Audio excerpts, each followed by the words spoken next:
And welcome back to the channel, everybody. Today we have another Star Wars Galaxy of Heroes video for you. Specifically, we're going to be looking at a ranking video for today. We're going to be ranking the top 10 tanks in the game. We also, fun little side note, are going to be talking about 3 bonus characters that are not technically tanks, but are exceptionally good at being tanks when you need them to be. With that being said, let's go ahead and get into it. All right, so we're going to get started with our top 10 list here, folks, with number 10. So this is a categorical and sort of numerical ranking to some degree here. 10 being the worst of the top 10 tanks here. The other thing I want to point out is our first 5 that we're going to look at here are really exceptionally good within their factions, versus the last 5, our top 5, really excel in any situation, quite frankly. So we're going to start things off with Night Sister Zombie here. Night Sister Zombie is kind of a unique choice because while she is not necessarily an amazing tank, even within the Night Sisters itself, what she allows you to do with the Night Sisters is really valuable. And that applies in not just the Night Sister faction. I think that's one of the big things that this works so well. A lot of us are familiar, obviously, with the First Order, and in particular, the SLKR comp that uses the Night Sister Zombie here, and Old Daka. Because of her revive mechanic, it is just such a unique ability within the game itself that it's really impossible not to have her on this list. Is she an amazing tank by herself? Not really. You absolutely must have Night Sisters with her. That's probably the biggest downfall of her versus our other tanks that we're going to have on this list. So while some of them are way better with their faction, they still can function in some capacity by themselves. Night Sister Zombie really has to be with the Night Sisters, or at least a Night Sister. There's really no way for her to work by herself. So it really limits her, puts her just at the very bottom of our ranking here at number 10. Let's go ahead and check out our number 9 character, and that is one of the newer ones, and that is Chrysanthemum. So Chrysanthemum, this is probably going to be one of the more controversial ones, I'm sure. I'm sure a lot of the whales are going to be yelling at me about this. But Chrysanthemum, across the board right now, folks, across the player base, is really difficult to get. Mostly whales at this point are going to have them, and or people that have been playing the game for an extremely long time and are hoarding very efficiently. Not to say that it can't be done, but it is very difficult, and the vast majority of the player base right now does not have Chrysanthemum. So it kind of limits him in that capacity. The other issue with Chrysanthemum is that while he is exceptional under Java, absolutely exceptional under Java, he's not near as good outside of Java. For instance, so he is a tank, and he does work with the bounty hunters. If you have him serving as your primary tank with the bounty hunters, he is not really that exceptionally good. Is he functional? Yeah, he's not bad. He certainly can get the job done to some degree if you've got a fairly weaker opponent in terms of the bounty hunter matchup, but he is not near the level that he is when he is under a Java lead. So again, with that kind of limits him. He does, again, same idea with the Scoundrels. Does he function in a Scoundrel team? Yes. Is he exceptional there? No. So because of that, I have him at 9. He definitely has a lot of upside, I'll say, folks. If we were to do this list in about 6 months, I would not be shocked if he was in the top 5. But just currently, as of now, the limited number of people that can get him, his limitations in terms of who he works with and where he works, we're just going to keep him at number 9 for now. Okay, moving up to number 8, Bosk. Very similar to Chrysanthemum. The only difference is Bosk is a little bit more functional outside of just the bounty hunter faction. Obviously, Bosk is very good within the bounty hunters itself, but he can be useful in a Scoundrel team, and to some degree, he can work with Dark Side, and even to some degree, Light Side. But again, he's kind of the same thing as Chrysanthemum here. The only difference is he's far more accessible to people. And because of his leadership, he actually is far better when he is the leader in terms of being a tank than if he is not. Does he work? Yes. But he's just got a little bit more flexibility than Chrysanthemum does as far as I'm concerned. Is he as good of a pure tank in the ideal situation? No. Chrysanthemum is the better tank in an ideal situation. but I think Bosk offers a lot more flexibility than Chrysanthemum does, and Bosk also is a little bit more self-sufficient than what Chrysanthemum is, and certainly more accessible at this point in the game here, folks. So he is our number 8. Number 9, or yeah, 7 I should say, I can't count. Number 7, Malgus, Darth Malgus. This is a bit of a unique situation, and again, I might get some more interesting comments on this one, folks, but Malgus, for me, is kind of like Chrysanthemum. The only difference is that Malgus has a little bit more flexibility and is a little bit more effective than Chrysanthemum is outside of his ideal team. You can put, for instance, you could put him under a Darth Revan team, and he's still a pretty effective tank. Is he the ideal tank in that particular instance? No.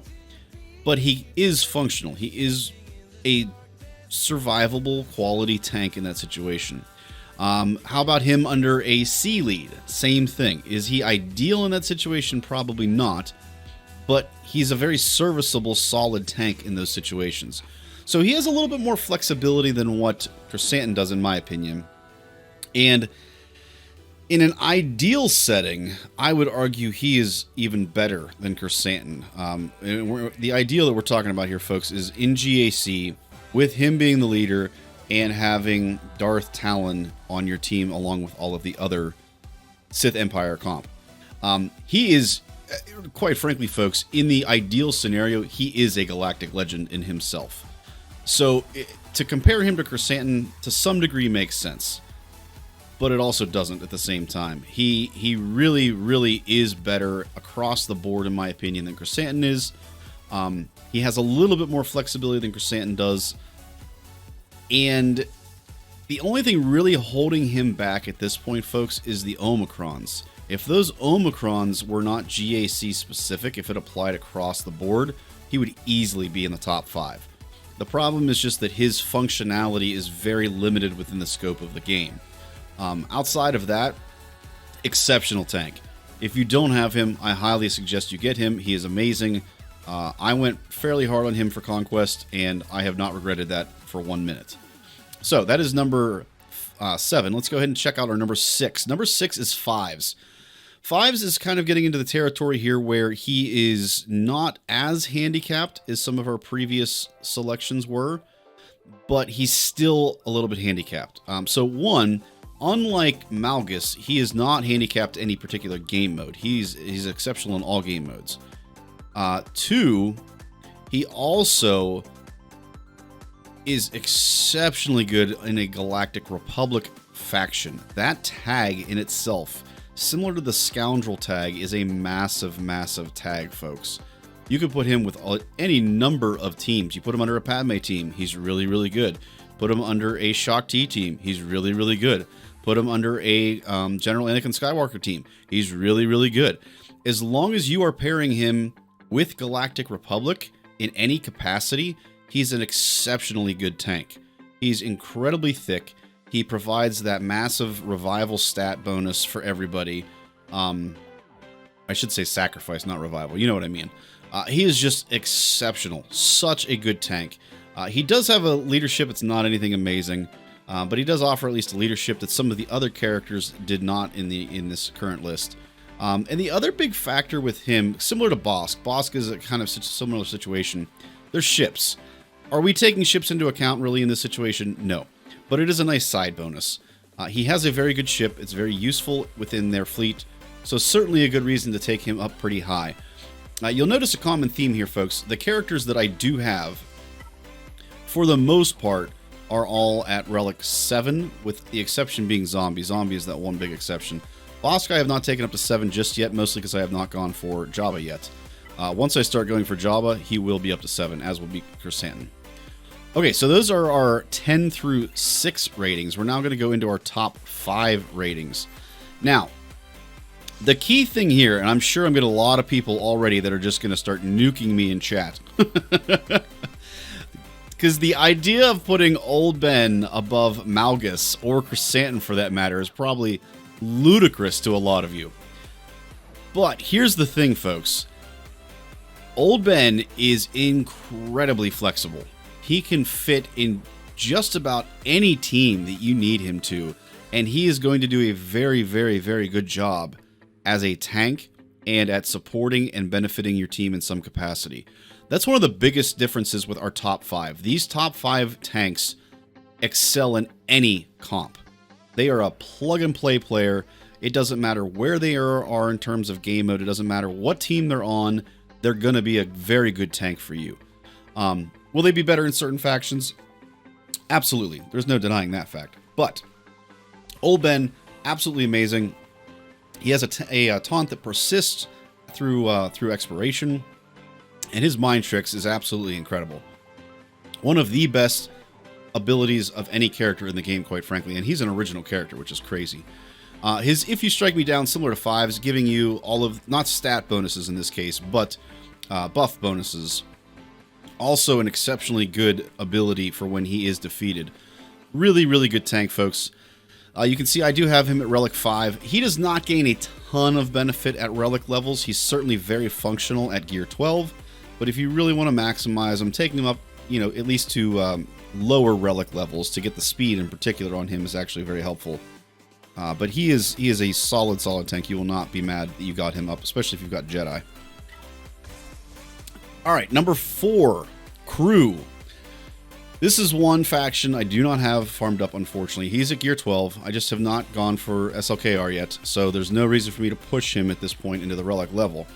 But Crew, again, similar situation to Old Ben. He is plug-and-play viable, folks. You can put him in any team, and he is going to be a very, very, very good tank. Obviously, he fits best under a First Order team, and in particular under SLKR. But amazing character. Again, same idea. He's got 2 very, very good abilities, similar to Old Ben. Old Ben had his special as well as his sacrifice, essentially. With Crew, it's mostly his special halt. It is a unresistible 2-turn stun. Very, very, very helpful in this game. And then Scarred, his ability to really heal on hit, it just makes him incredibly hard to kill, folks. Long story short, you want to mod him for lots and lots and lots of health. That's the big thing. Really good tank, very good plug and play, exceptional within his faction. And again, great leadership, has a tremendous ship. Again, we're not taking ships into account here, but again, just another side bonus for this character. All right, moving on to number 3, L337. If you are not aware of this tank, folks, and you have not taken L3 up, you need to do it ASAP. While L3 will never fit into any one meta faction at this point, L3 is just an insane tank. She is so good. She is incredibly hard to kill. She is completely, probably arguably the best, I would say, maybe number 2, plug and play tank in the game. She has a pre-taunt. She heals your team. She counterattacks. She dispels debuffs on your allies. And she's thick. Incredibly thick and hard to kill, folks. Phenomenal, phenomenal tank. Again, similar situation. She has a ship. It's not a meta ship. Again, just a side bonus. We're not really taking that into account in terms of the ranking here. But again, just a side bonus. It's nice to have a good solid tank to give your ships a boost as well. You will notice that she is Relic 4. I do not have her super high, mostly because I don't really need her higher than that. I don't have a meta team that I'm using her with. I'm using her primarily with the Scoundrels, the Smugglers, under a dash team. And she is more than powerful enough to survive the teams that we face at Relic 4. In the future, could we possibly want to take her up higher? Sure, I imagine we could. But for now, you really only need low relics on her, folks, just to really try to boost that health up, unless you're really trying to have a super punch-up scenario where you're putting with some crazy comp. Which, if you are, that's awesome. More power to you guys. All right, number 2, General Kenobi. General Kenobi has been one of the premier tanks since the inception of this game, since the heroic Sith or the heroic tank raid came out. Long story short, folks, his persistence in terms of tanking is second by very few. I would argue that really the only other one that beats him is our number 1. Now, not only does he have the ability to persistently tank, which is huge, but he also has a mass cleanse, which is massively important. He also has a very, very good unique that gives foresight to everybody, and he has a mass call to assist. Just a phenomenal character. His kit overall was so well designed. He falls very much in the line of a Thrawn, where he was designed so early on in the game, but he is still one of the best characters in the game because the kit design was just so good.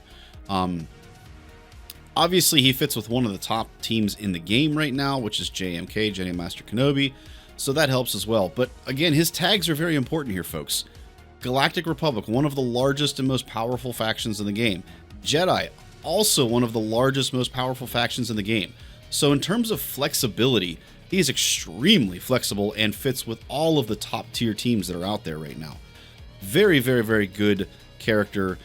We forgot to mention that Old Ben is a similar situation. He's both a rebel as well as a Jedi.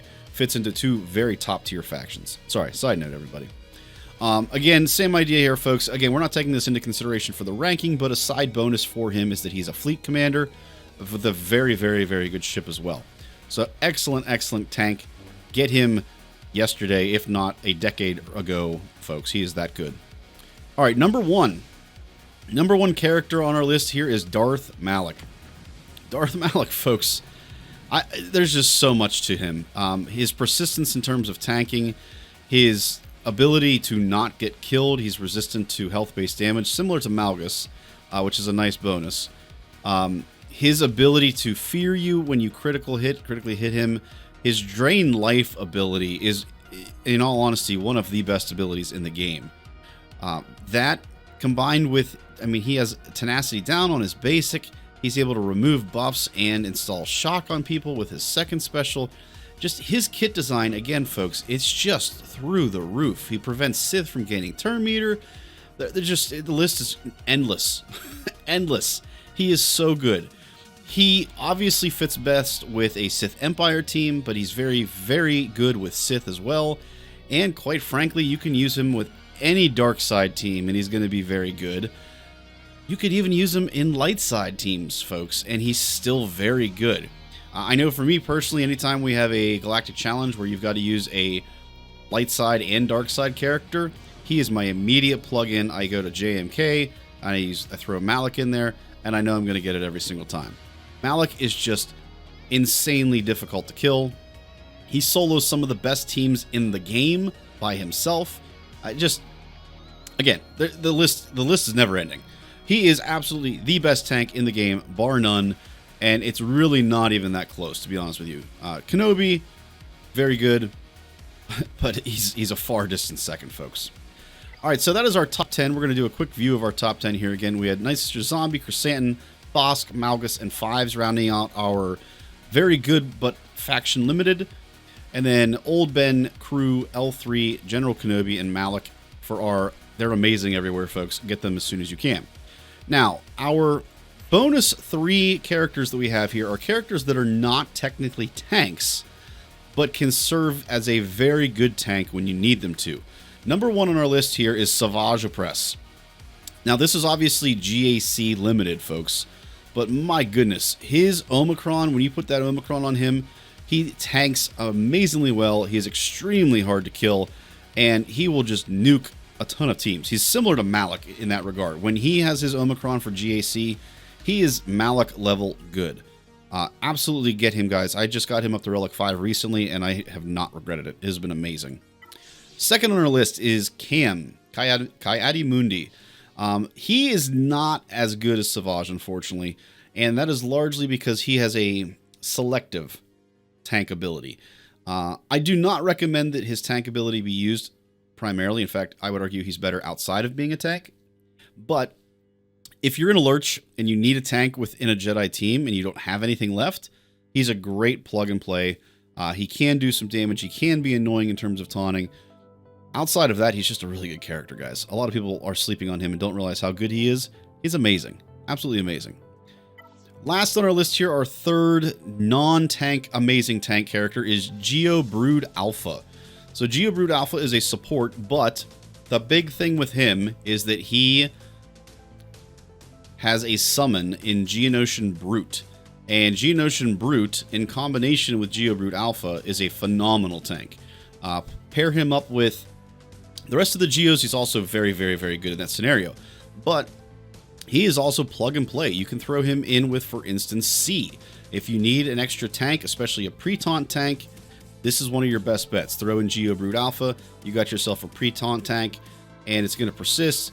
Geobrute Alpha can resummon him if he gets killed. It's a great tank, folks, if you are really looking for someone that you just don't have anything left and you don't have a strong Geo team. This is your best way to go. Alright, everybody, that'll wrap up our top 10 ranking for tanks, like I said.